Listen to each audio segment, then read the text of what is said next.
et l'histoire du petit chaperon rouge. Troublé, il rassembla les chèvres et récupéra la truie. Aidé par Jean, sans mot dire, il poussa ce petit bétail vers la pontie. Dans le fond de son être bouleversé, il jura de retourner seul à cet endroit, à la tombée du soir. C'était une soirée habituelle qui tirait à sa fin. Petit à petit, des bûches de l'âtre se consumaient, laissant le froid envahir la pièce. Fatigués, le sabotier, Élise et Jean se mirent au lit. Jean-Noël veilla. Au dehors, la nuit était claire. Les étoiles s'étaient allumées une à une autour d'une pleine lune qui brillait de mille éclats. Jean-Noël trouva le moment propice pour rencontrer la meute qu'il avait abandonnée quelques heures plus tôt. Sur ses épaules, il jeta la pelisse de loup qu'il traînait partout depuis sa petite enfance. Il suivit le sentier tracé par les chèvres et arriva près de la grotte du diable. Au rythme de son inquiétude, le temps passa. Au loin, le chant des coqs annonça la fin de la nuit. Par le sentier ourlé de perles de rosée, déçu de ne pas avoir aperçu la lune, Jean-Noël regagna discrètement la chaumière. Personne ne pouvait découvrir sa démarche. Approchez-les. Il s'étendit sur sa paillasse et serra très fort contre lui cette pelisse usée qu'il traînait partout depuis son plus jeune âge. Avant de sombrer dans le sommeil du juste, il jura de continuer ses recherches. L'automne était passé par la forêt. En peintre expérimenté, il avait habillé tous les feuillus dans les dégradés d'or et de pourpre. En un soir, soufflant en bourrasque, un vent furieux avait déshabillé la voûtée. Il avait fait tourbillonner les feuilles dans une dernière valse effrénée avant de les faire mourir au pied de leur arbre. Ça, doucement, le chef de la meute se dégagea à son tour. Tiraillé entre méfiance et assurance, il s'approcha. Son museau huma l'air environnant. Au départ, il n'avait pas reconnu les odeurs provenant de la pelisse râpée, délavée que Jean-Noël portait sur ses épaules. Apaisé, il s'approcha davantage. L'enfant lui fit un signe discret de la main et dit d'une voix douce: Viens, approche, ne crains pas. Je ne ferai aucun mal. Je ne suis ni braconnier, ni chasseur. Je t'appellerai Flambeau, à cause de ta fourrure couleur feu, et je voudrais être ton ami. Pendant un long moment, les yeux de Jean-Noël et du fauve se croisèrent.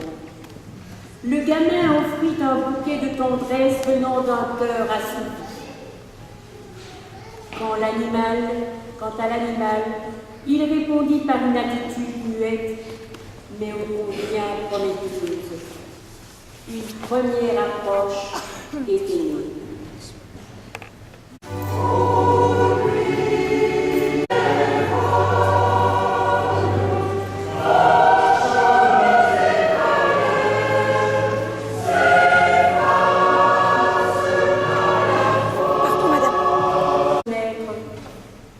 Une plaie ouverte, celle du bâtard qui n'a pas pu s'identifier.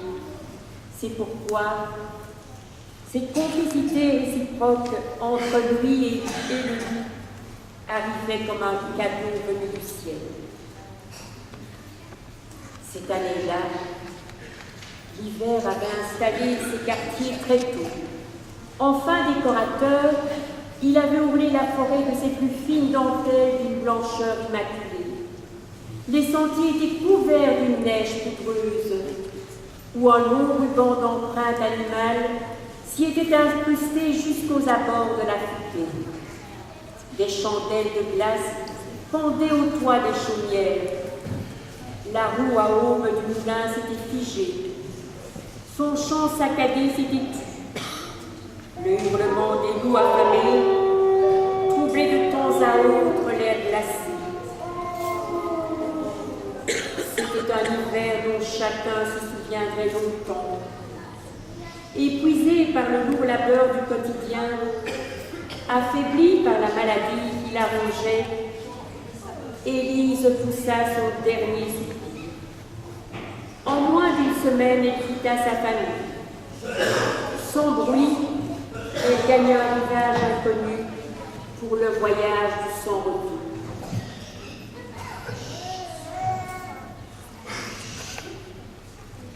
Depuis toute mon enfance et mon adolescence chez un sabotier. Et j'ai un frère de lait qui se nomme Jean. Et qui êtes-vous? Le vieil homme répondit.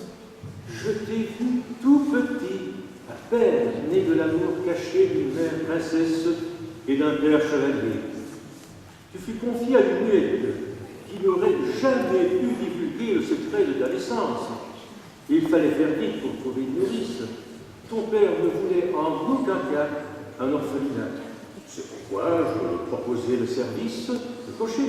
Je me souviens. Les chevaux tiraient la calèche avec beaucoup de difficulté, tant les chemins étaient enneigés. Il faisait un froid glacial.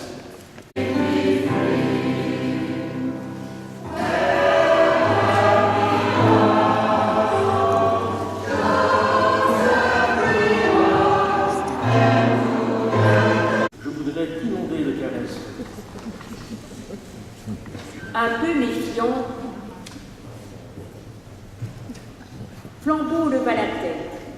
De son museau, il eut l'air environnant. Alors il reconnut l'odeur et la voix qui s'étaient gravées dans sa mémoire. Comme autrefois, il eut un long échange de gestes et de paroles. Cependant, Jean-Noël s'inquiéta de la maigreur de son ami, qui avançait avec beaucoup de difficultés. Il comprit très vite que les chasseurs ou les braconniers s'étaient à nouveau lancés corps et âme à la traco. L'un d'eux avait raté Flambeau, mais l'avait gravement blessé à la patte.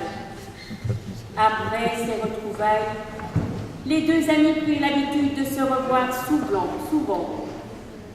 Flambeau guérit et retrouva sa joie de vivre.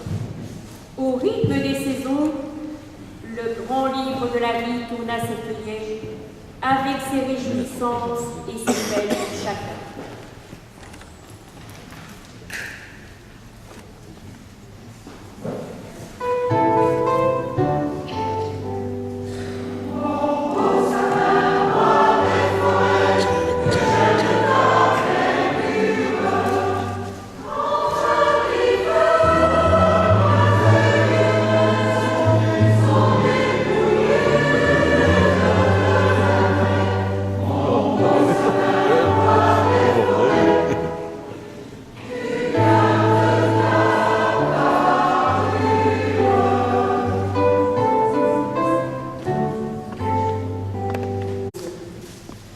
Jean-Noël arriva au dernier lieu et prit place au milieu de l'assemblée.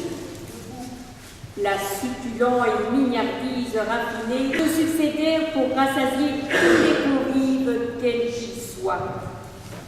Le vin coula à flot. À minuit, les cloches se mirent à sonner à toute volée. Le châtelain s'écria. Mais aux hommes de bonne volonté. Chacun se leva, et se serra amicalement la main. Reconnu par la chaîne et le cœur en or, accroché au col de sa chemise, une princesse et un chevalier s'avancèrent vers Jean-Noël. L'heure était au retrouvailles. Des larmes perlèrent sur chaque visage. Tous trois s'embrassèrent longuement. Plus personne n'existait autour d'eux. L'énorme bulle de chagrin que Jean-Noël gardait au fond du cœur depuis son enfance éclata en un feu d'artifice de joie.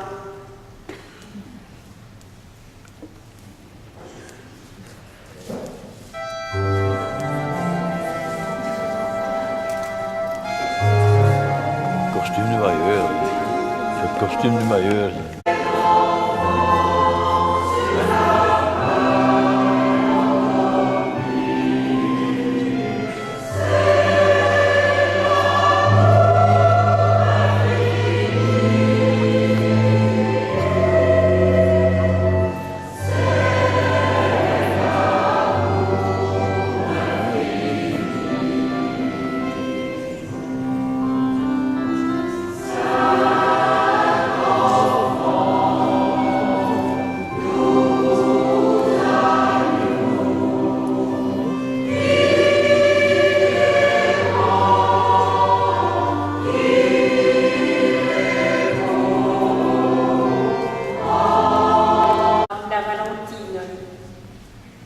Se frotta les yeux.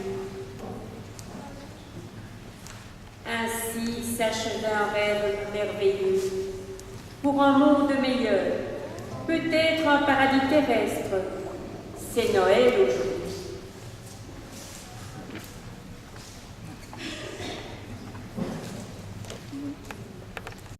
Pour s'y perdre à jamais.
Je m'en voudrais de vous quitter sans adresser un merci à toutes ces personnes qui m'ont entouré pour la réalisation de ce spectacle.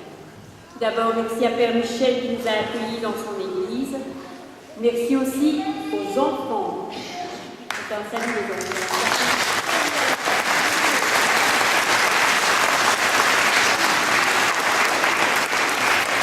À Christine Tombeur et à Willy, paternote. Merci à Charles Leterme et à ses choristes.